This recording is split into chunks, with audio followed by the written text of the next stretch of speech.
This time on Scott's Adventures, we're going to a World War II radar installation along the Northern California coast.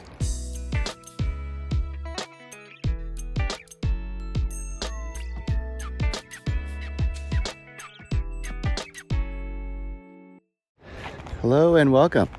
We're in far northern California near the Klamath River along the Pacific Ocean, and we're touring a radar installation that was active during World War II and was part of the West Coast defense of the United States.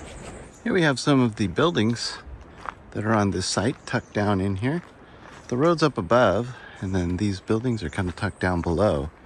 And looks like they're pretty well built with hollow blocks because the radar station had to be manned by quite a few folks, guys, soldiers, and they needed a place to live. So one of these was probably living area, storage, and the other one of these was probably the radar installation itself. Okay, so it looks like a very nice built house. It's probably disguised to just look like a house, but I don't think this is.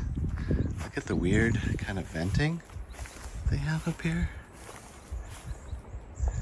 Looks,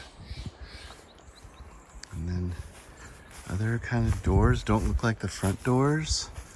Looks like really heavy duty construction. So if it was maybe bombed or something from the sea, might be able to survive some pretty good hits, because this thing is really well built. There's little peepholes that go through here. I don't know if I can see inside. Probably not.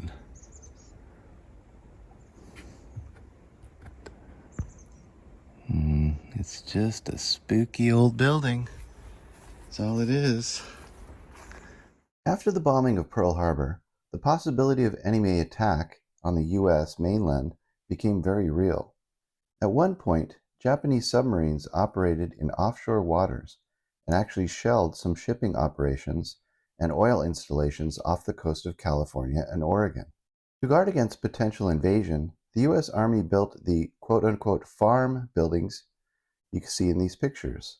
The cinder block structures complete the shingled roofs and fake windows and dormers housed an early warning radar system.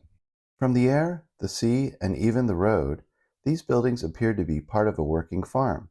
In fact, they housed a diesel generator, electronic equipment, and two 50 caliber anti-aircraft machine guns.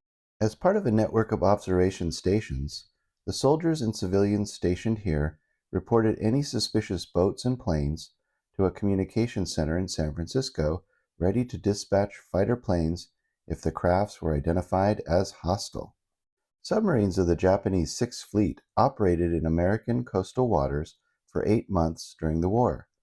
4 of these boats attacked coastal shipping lines, sinking 2 tankers and damaged some communication installations.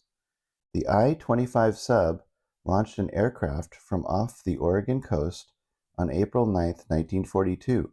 The airplane dropped 2 live bombs on a forest only 30 miles away from this location. The submarine then sank 2 tankers before leaving for Japan. Pretty incognito, huh? Yeah, that's what I was talking about earlier. It seems like it's disguised to look like just a regular farmhouse, but maybe up in these attics here, these tall peak attics, either this one or that one, there might be some pretty sophisticated equipment up in there. And it's like nothing to see here, just a regular farmhouse, but up in there would have been at the time the state-of-the-art equipment for defense of the California coastline. I think we need a little vignette of John Belushi in the movie 1941, where he's assigned to protect the California coastline.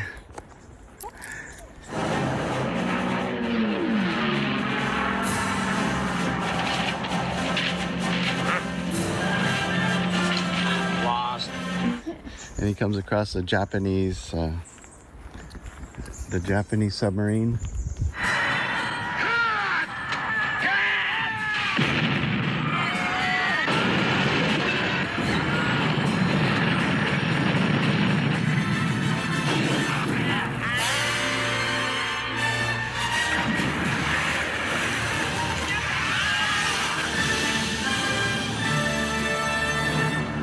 Pretty funny. Hey, and there's the family truckster. As the last relatively intact World War II post radar station, B71 was placed on the National Registry of Historic Places on April 19th, 1978. Well, I think that just about does it here on Scott's Adventures from the radar station in Northern California along the coast from World War II. Hope you had a good time watching this. We'll see you next time. Thanks for watching. Bye-bye.